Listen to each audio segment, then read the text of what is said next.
where the camp looks like.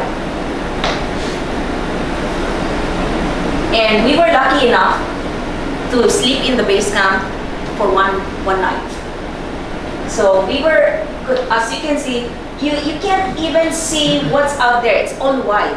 It's just all white. So even if you take photos, you can only see it if there is something on the ice. So you can see the plane that got stuck there for 2 weeks, and the ice camp.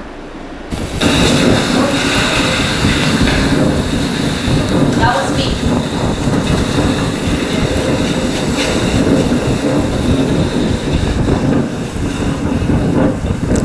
That's about 40 plus kilos I'm holding. And it looks really easy. And I was surprised myself. I said, when you're in that kind of situation, you just move. You just move along like a warrior. So these are the guys, these are the big burly men, our Russian director, base camp director. We were planning doing our briefing for the next day drop off. But that one I was walking to the helicopter. So it was for like 3 days, it was It was stormy. You can see the poles are bending with about 80, 100 kilometer wind. So it was really cold. When you have a minus 40 degrees sometimes, or when you have minus 30, with the wind, it goes up to 45, it goes up to, it goes higher because of the wind. So this is where we need to go. I mean, we have to put all our luggage. We call that pulk. The one I was pulling earlier was a pulk. And that's where all our food for the week is, all our gears, the camping equipment, like the cooking things, we have it all there. So we are ready to go to the 89 degree. So from the base camp, we get flown to the 89 degree. That's our very unusual helicopter. It looks like a submarine, to be honest with you. So it actually feels like it's a completely different place. It's like it really felt like, we landed in the moon and we're just getting dropped off somewhere on the other parts of the moon. So this is where we are. You see how sturdy the helicopter. Those are, you're wondering what are those? Those are actually cardboards. See how it was that, that rustic. It was really rustic. So, and then you can see I'm the only one with that down jacket because it's so cold for me. Even I love the ice, it's still very cold for me. So the first day was so out of this world. It was so out of this world that the technique that I had to use for that was just first getting dressed for the weather. You have to dress up for the weather. If not, a 3-5 minute second exposure of your skin will burn you. That's what you call a cold burn. So it gets really dark. Have you seen those Indians? Sometimes they have a brown face. Those are actually because of the cold. So it's a burn, like a sunburn. This one, you'll have a cold burn. And if you don't, you don't put protection, that can result to gangrene. So we were walking. I remember. It's like as soon as the helicopter left, I remember I said, "There's just us. If something happens to us here, no one is coming to save us. No one." So you have to have that feeling that if you need, no one is there. Even if they're there, maybe somewhere, they'll have to find, they'll have to wait for the storm to subside before they can even come and rescue us. So it's very hard to make stupid decisions when your life is on the line. So I was just, telling myself, focus on one step at a time, just one step at a time. Because if you look far, you actually get tired. There's nothing there. It's like sometimes our daily life, we think there's nothing there, and you keep looking on the distance, it's like there's nothing, there's no hope. How are we gonna get to the North Pole like this? I mean, everywhere it's like the horizon ends. And then what is on the other side? It's going to be the same thing. Now, the daily routine is the problem. You get bored with the daily routine. But because, of course, you have to focus on what will keep me alive for the journey. That's what you do. It's all in the head, everything. All the obstacles that you will think, it's all that you can think of. It's not really because of the ice or the heaviness. It's actually your head. If your head is not ready, you're definitely not going to be ready.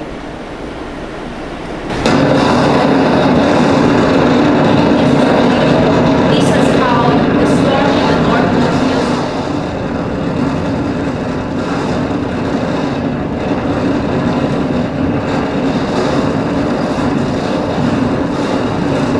That's about 80 kilometers per hour wind. So it gets even really cold. But it doesn't matter what the weather is. Imagine taking out, packing your tent in the middle of that weather, and you'll have to keep walking. You'll have to accept that. These are challenging times. I mean, it's really, really hard. Especially for Filipinos, we have so many, things that, okay, it has to be a certain way. We've got to have a maid, we've got to have a driver, we've got to have this, we've got to have that, we've got to have, right? We got to have our breakfast ready, we got to have everything. But then you realize when you're in the middle of that, there's nothing of that here. You have to survive on your own. You have to suspend your thinking. You have to stop. What if I just go home? The thought of, what if I just give up now? What if I just, let's just call the helicopter and pick us up here. But then you realize no one's coming. The helicopter is hunkered down too. They're not gonna fly and come get you. So you might as well just get out of that mode and continue on. So the first day, second day, and third day was the worst day of my life. So it was the hardest, the most difficult.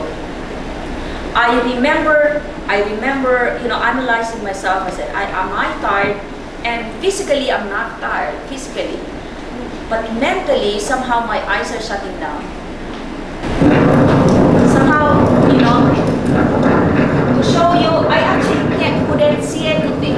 I don't even know, I just know that there's, it's a little elevated, but I don't know where I'm going. I'm just going blind.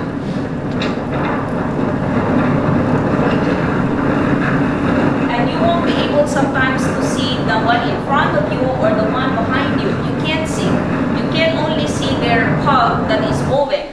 So you'll have to go and follow that path. So I call it misery in the storm.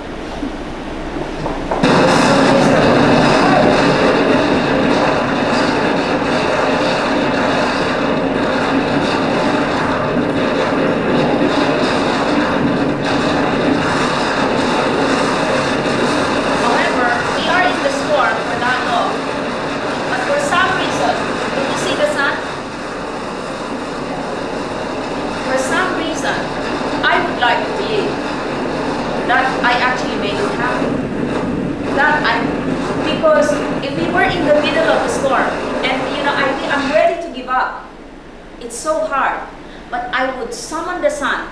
And actually when I close my eyes, like the fire that you guys are talking about, I would close my eyes and I can see the bright tropical sun in front of me, and it makes me so alive that it actually makes me sweat. I mean, the whole time we were walking, I was sweating. I'm the only one sweating. I said, I don't know, it's so cold, but I'm the only one sweating. Whatever the weather, I'm sweating. So, and whenever the sun would come, I'm full of life. I was like, to the next ridge. And it will sustain me to the next ridge. And then as soon as I get to the next ridge, if you will notice, these are the ridges. And to the next ridge, and then as soon as you get to the next ridge, it's another endless white. The only reason you can see it is because of the sun. But if we took the photos without the sun, it's all white. There's nothing. It's so hard to even quantify where exactly you are. And we're just following a GPS, just like the plane. On the fourth day, we were actually on the clouds. If you notice on the far distance, it feels like a cloud, like a moving cloud. The reason why we had to step over, because the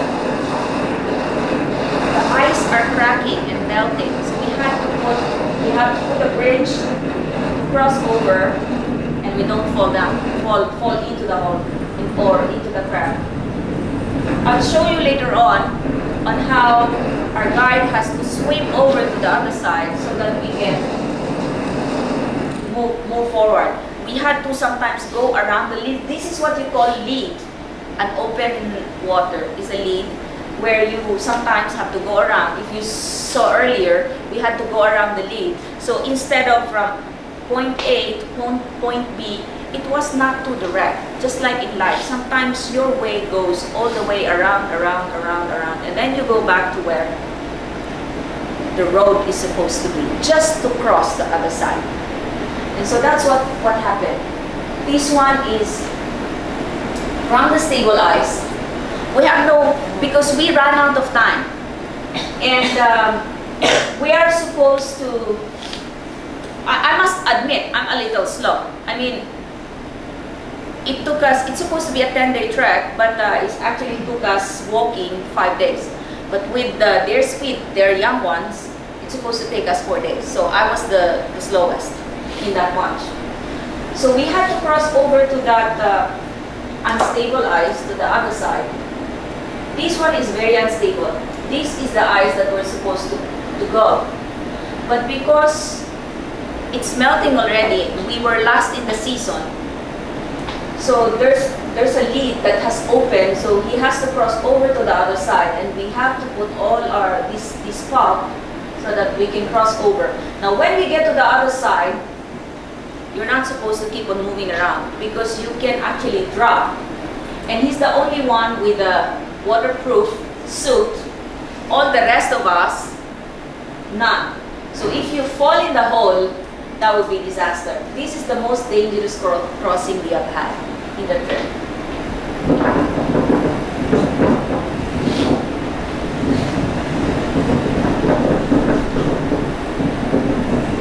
So that's a 4,000 meter deep ocean. It has to put the rope, bring it with him to the other side.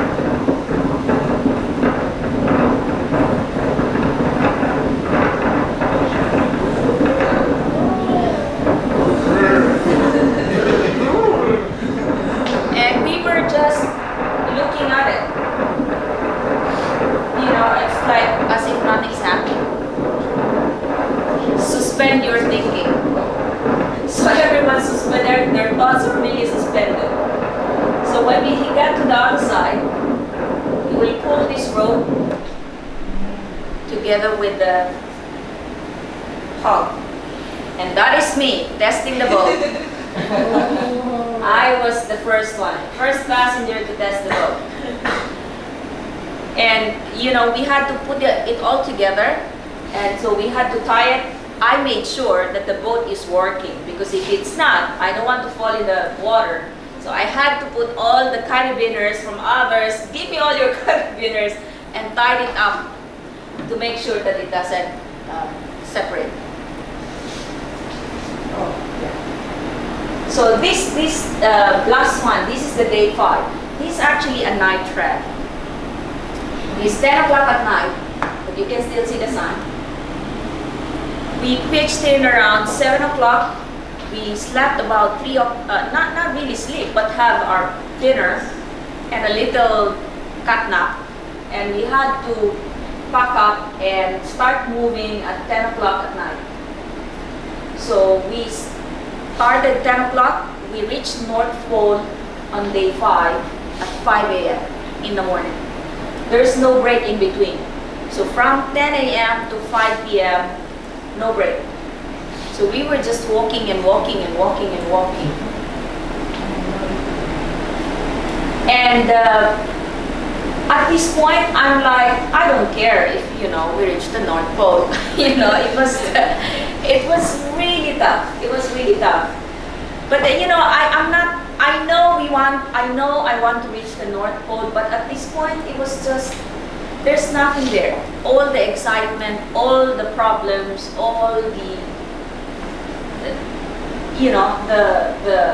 cares that I have, the worries, just disappeared, completely disappeared. And the most marvelous thing happened to me actually at this point. For some reason, I'm feeling that there's a big, massive ship on my right side.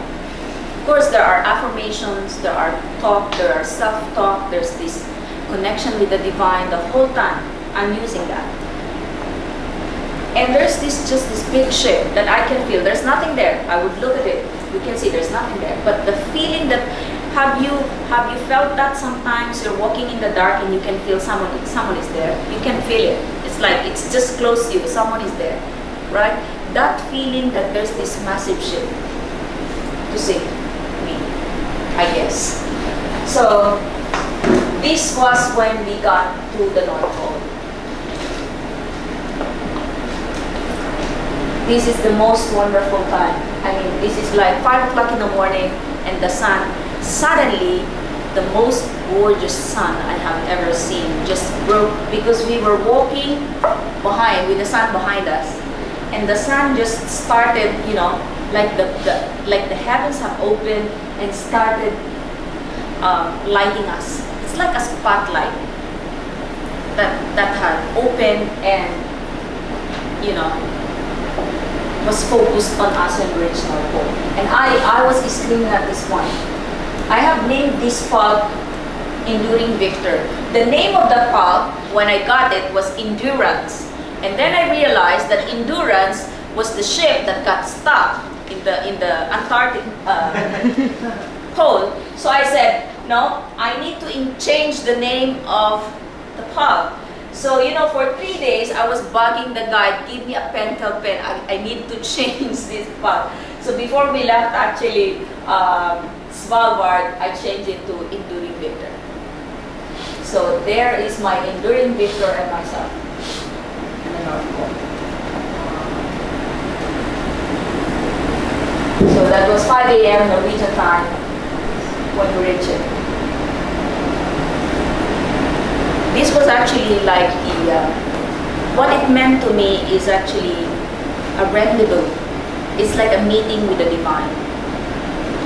It felt like the flow. I was in the flow. It felt like I could embrace the world. That feeling that somehow there's this power that is given to you and you are blessed to be able to even set foot in that place. And not many people was given a chance. So I'm actually, grateful for having the opportunity to do that. It's not just about the resources or the fun to be able to go there. It's actually, if you're able to put yourself on the line on something that you really believe in, the rewards are enormous. You cannot believe the reward that you'll get by following that voice, because it's like an impulse from within, like something is telling you to go. And sometimes you say, can I please just go to this one instead of this one, because you're kind of scared? Please don't do that. You really have to follow that impulse. That is that voice inside. If you're listening to it, you'll hear it. Especially 4 o'clock in the morning. From 4 in the morning, you'll hear it. But then, as soon as the entire house or the entire community is up, you hardly hear anything. you're just bombarded with music, with TV, with talks, with chatter, with everything. You don't hear it. You can hear it at those times. And that's what helped me to reach to North Pole.